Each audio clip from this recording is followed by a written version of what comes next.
هاعمل معاكم النهارده صينية عِجّة، بس إيه بقى، حاجة كده من الآخر، من الأكلات الحرشة اللي بتفتح النِفس واللي بتتعمل وتتقدّم في أي وقت، ما بتاخدش وقت في تحضيرها ولا بتحتاج مكونات كتير، يعني كام بيضة كده على شوية خضار وهنعمل أحلى صينية عِجّة ممكن تدوقوها.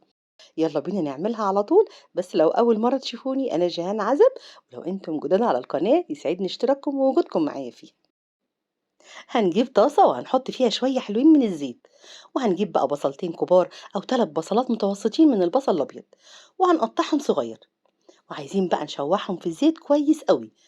هنحطه على نار هادية وكل شوية نقلبه تقليبة لحد ما البصل يستوي ويطرى ويتكرمل كده مع نفسه ويبقى باللون الذهبي الخفيف ده. مش عايزين نغمقه عن كده عشان يفضل مسكر وطعمه ما يغيرش. وهنحط عليهم بقى 1 أو 2 من الفلفل الحامي متقطع صغير قوي. كمية الفلفل دي طبعا زي ما تحبوا، ممكن تحطوا بس ولو حتة صغيرة قوي تطعم بس العجة.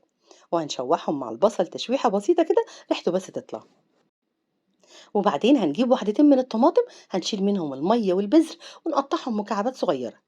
هنعلي بقى النار عشان مش عايزين الطماطم تنزل ميتها، وهنشوحها مع البصل تاخد بس لسعة بسيطة كده في الزيت.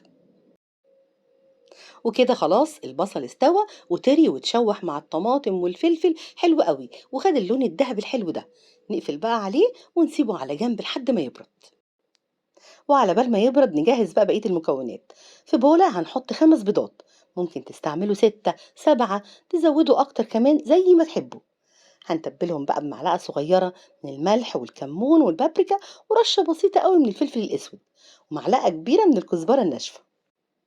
هنقلبهم مع بعض الأول كويس وبعدين هنحط عليهم الدقيق.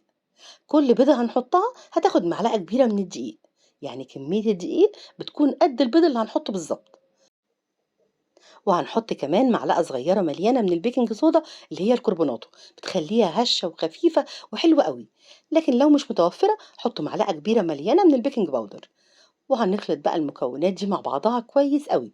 ممكن تعملوا الخطوة دي في الخلاط أو بالهاند بلندر عشان البيض يتخلط مع الدقيق كويس قوي. وبعد كده هنضيف عليهم الخضرة، بقدونس وكزبرة وشبت، نص حزمة من كل حاجة. وهناخد الورق بس. نقلبهم بقى مع بعض، المكونات تندمج مع بعضها كويس قوي. وبعدين هنضيف البصل بعد ما يكون بارد أو حتى يبقى دافي، بس أهم حاجة ما يكونش سخن. ونقلب بقى كله مع بعضه، وكده خلاص بقى جاهز.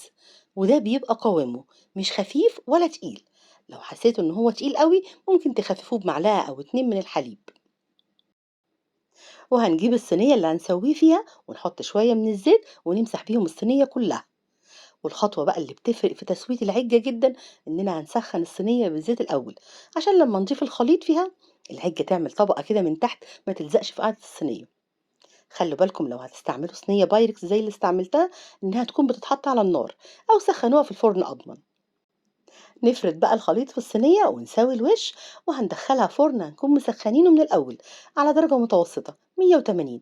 وهنسيبها بقى لحد ما تستوي كويس من جوه وتاخد اللون الحلو ده من تحت ومن فوق. هي بتستوي على طول وما بتاخدش وقت كتير في الفرن. ريحتها بقى مش قادرة أقول لكم قد إيه حلوة، وطعمها خطير. قدموها بقى وهي سخنة كده في فطار غدا، مع شوية بطاطس محمرة وطماطم مخللة وليمون وعيش، ودوقوا بقى أحلى عجة. جربوها هتعجبكم جدا، وبألف هنا على قلوبكم مقدما. وأشوفكم على خير.